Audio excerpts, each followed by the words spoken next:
Fliačik oslavoval narodeniny. Jožko farmár sa s kravičkou, s Fliačikom a s Dášenkou presťahovali do Ružomberka a bývali v paneláku. Blízko paneláku bola ohrádka, v ktorej bývala kravička, ale dneska v nej nebola, pretože oslavovala narodeniny Fliačika. Tak sa tam poďme pozrieť. Veľa šťastia, zdravia, veľa šťastia, zdravia, veľa šťastia, Billy Fliačik, veľa šťastia, zdravia. Niečo si želaj, povie kravička s Dášenkou. A sfúkol všetky sviečky a hneď sa spustil do tej výbornej torty. A nechal aj Dášenke.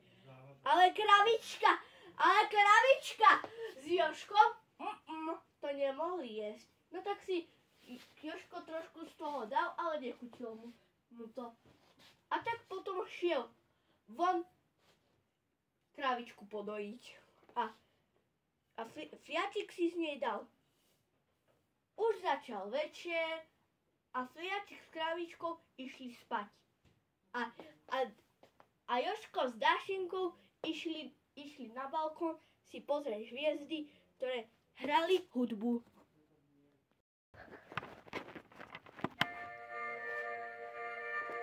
Dobrú noc.